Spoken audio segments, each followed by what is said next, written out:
आज का टॉपिक है आनापान सती ध्यान क्या है। आनापान सती ध्यान भगवान बुद्ध द्वारा बताई गई ध्यान की सबसे सहज और सरल तकनीक है जो पूरी तरह से सांस पर आधारित है। यह शब्द 3 शब्दों से मिलकर बना है। आना यानी अंदर आती हुई सांस, पाना यानी बाहर जाती हुई सांस, और सती यानी उनके साथ एक हो जाना।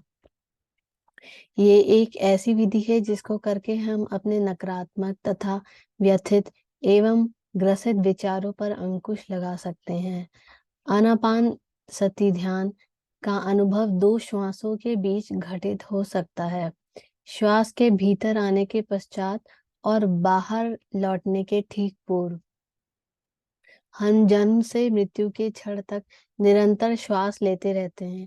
इन 2 बिंदुओं के बीच सब कुछ बदल जाता है, सब चीज बदल जाती है, कुछ भी बदले बिना नहीं रहता। लेकिन जन्म और मृत्यु के बीच श्वास क्रिया अचल अर्थात निरंतर चलती रहती है।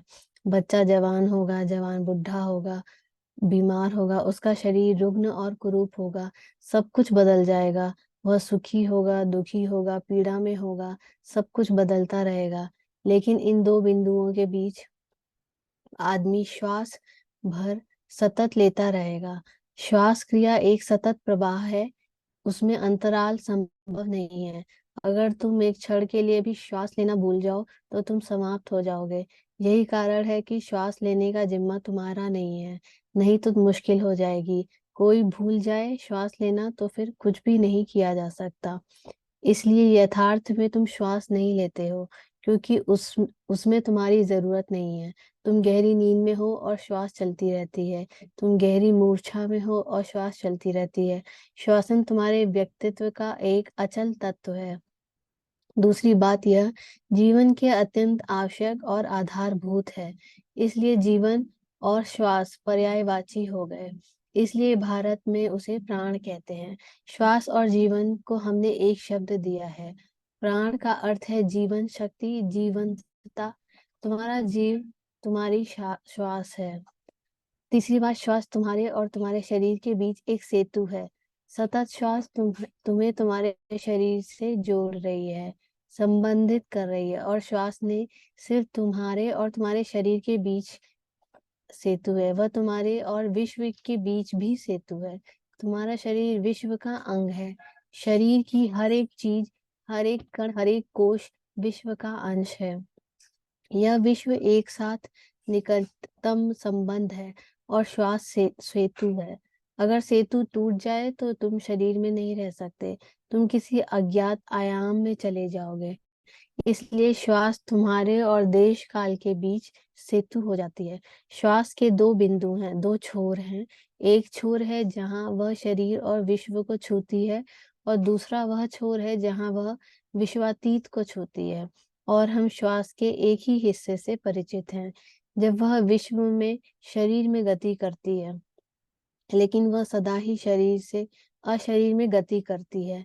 अगर तुम दूसरे बिंदु को, जो सेतु है, ध्रुव है, जान जाओ, तो तुम एकाएक रूपांतरित होकर एक दूसरे ही आयाम में प्रवेश कर जाओगे। अगर तुम अपनी श्वास को व्यवस्था दो, अर्थात उसके प्रति सजग हो जाओ, तो तुम्हारा स्वास्थ्य सुधर जाएगा। इसके रहस्यों को समझो तो तुम्हें स्वास्थ्य और दीर्घ जीवन मिलेगा। तुम ज्यादा ओजस्वी, ज्यादा जीवंत, ज्यादा ताजा हो जाओगे। श्वास प्रश्वास के कुछ बिंदु हैं जिन्हें हम नहीं जानते। हम सदा श्वास लेते हैं, श्वास के साथ जन्मते हैं, श्वास के साथ मरते हैं, लेकिन उसके कुछ महत्वपूर्ण बिंदु को बोध नहीं है। और यह हैरानी की बात है। मनुष्य अंतरिक्ष की गहराइयों में उतर रहा है, खोज रहा है, वह चांद पर पहुंच गया, लेकिन वह अपने जीवन के इस निकटतम बिंदु को समझ नहीं सका। श्वास के कुछ बिंदु हैं जिसे तुमने कभी देखा नहीं। वे बिंदु द्वार हैं, तुम्हारे निकटतम द्वार, जिनसे होकर तुम एक दूसरे ही संसार में, एक दूसरे ही अस्तित्व में, एक दूसरी ही चेतना में प्रवेश कर सकते हो। लेकिन वह बिंदु बहुत सूक्ष्म है।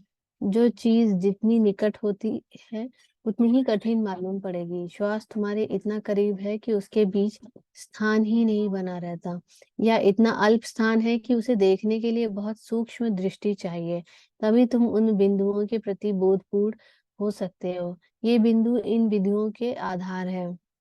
यह विधि है, यह अनुभव दो श्वासों के बीच घटित हो सकता है।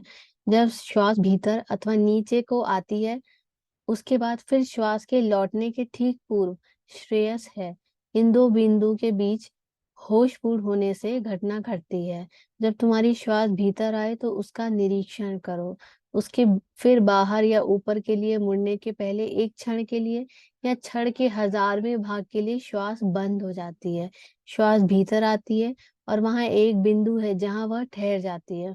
फिर श्वास बाहर जाती है और जब श्वास बाहर जाती है तो वहां एक बिंदु है, वहां ठहर जाती है। फिर वह भीतर के लौटती है। श्वास के भीतर या बाहर के लिए मुड़ने के पहले एक क्षण है जब तुम श्वास नहीं लेते हो। उसी क्षण में घटना घटनी संभव है, क्योंकि जब तुम श्वास नहीं लेते हो तो तुम संसार में नहीं होते हो। समझ लो कि जब तुम श्वास नहीं लेते हो तब तुम मृत हो। तुम तो हो लेकिन मृत। लेकिन यह क्षण इतना छोटा है कि तुम उसे देख भी नहीं पाते। शरीर के लिए प्रत्येक बहिर्गामी श्वास मृत्यु है और प्रत्येक नई श्वास पुनर्जन्म है। भीतर आने वाली श्वास पुनर्जन्म है, बाहर जाने वाली श्वास मृत्यु है। बाहर जाने वाली श्वास मृत्यु का पर्याय है, अंदर आने वाली श्वास जीवन का। इसलिए प्रत्येक श्वास के साथ तुम मरते हो और प्रत्येक श्वास के साथ तुम जन्म लेते हो। दोनों के बीच का अंतराल बहुत क्षणिक है, लेकिन पैनी दृष्टि, शुद्ध निरीक्षण और अवधान से उसे अनुभव किया जा सकता है। और यदि तुम उस अंतराल को अनुभव कर सको तो श्रेयस अर्थात सभी रहस्य उपलब्ध हैं। तब और किसी चीज की जरूरत नहीं है। तब तुम आप्त काम हो गए, अर्थात तुमने जान लिया, घटना घट गई। श्वास को प्रशिक्षित नहीं करना, वह जैसी है वैसी ही रहने दो। फिर इतनी सरल विधि क्यों? सत्य को जानने की ऐसी सरल विधि। सत्य को जानना उसको जानना है जिसका न जन्म है न मरण। तुम बाहर जाती श्वास को जान सकते हो, तुम भीतर जाती श्वास को जान सकते हो, लेकिन तुम दोनों के अंतराल को कभी नहीं जानते। प्रयोग करो और तुम उस बिंदु को पालोगे। उसे अवश्य पा सकते हैं। वह है, तुम्हें या तुम्हारी संरचना में कुछ जोड़ना नहीं है। वह है ही, सब कुछ है, सिर्फ बोध नहीं है। कैसे प्रयोग करें? पहले भीतर आने वाली श्वास के प्रति होशपूर्ण बनो, उसे देखो, सब कुछ भूल जाओ और आने वाली श्वास को, उसके यात्रा पथ को देखो। जब श्वास नासपुटों को स्पर्श करे तो उसको महसूस करो। श्वास को गति करने दो और पूरी सजगता से उसके साथ यात्रा करो। श्वास के साथ ठीक कदम से कदम मिलाकर नीचे उतरो, ना आगे जाओ और ना पीछे बढ़ो। उसका साथ ना छूटे, बिल्कुल साथ साथ चलो। स्मरण रहे, ना आगे जाना है और ना छाया की तरह पीछे चलना है। समांतर चलो, युगपत। श्वास और सजगता को एक हो जाने दो। श्वास नीचे जाती है तो तुम भी नीचे जाओ और तभी उस बिंदु को पा सकते हैं जो दो श्वासों के बीच में है। यह आसान नहीं है। श्वास के साथ अंदर जाओ, श्वास के साथ बाहर आओ।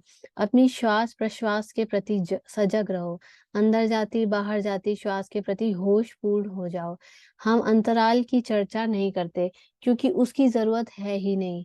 मैंने सोचा और समझा कि अगर तुम अंतराल की, दो श्वासों के बीच के विराम की फिक्र करने लगे तो उससे तुम्हारी सजगता खंडित हो जाएगी। इसलिए उन्होंने सिर्फ यह कहा कि होश रखो। जब श्वास भीतर आए तो तुम भी उसके साथ भीतर जाओ और जब श्वास बाहर आए तो तुम भी उसके साथ बाहर जाओ। अगर तुम श्वास के प्रति सजगता का, बोध का अभ्यास करते गए तो एक दिन अनजाने ही तुम अंतराल को पा जाओगे, क्योंकि जैसे जैसे तुम्हारा बोध तीव्र, गहन और सघन होगा, जैसे जैसे तुम्हारा बोध स्पष्ट आकार लेगा, जब सारा संसार भूल जाएगा, बस श्वास का आना जाना ही एकमात्र बोध रह जाएगा, तब अचानक तुम उस अंतराल को अनुभव करोगे जिसमें श्वास नहीं है। अगर तुम सूक्ष्मता से श्वास प्रश्वास के साथ यात्रा कर रहे हो तो उस स्थिति के प्रति अबोध कैसे रह सकते हैं जहाँ श्वास नहीं है? वह क्षण आ ही जाएगा जब तुम महसूस करोगे कि अब श्वास न जाती है न आती है। श्वास क्रिया बिल्कुल ठहर जाती है, मानो आपके शरीर से लुप्त हो गई हो।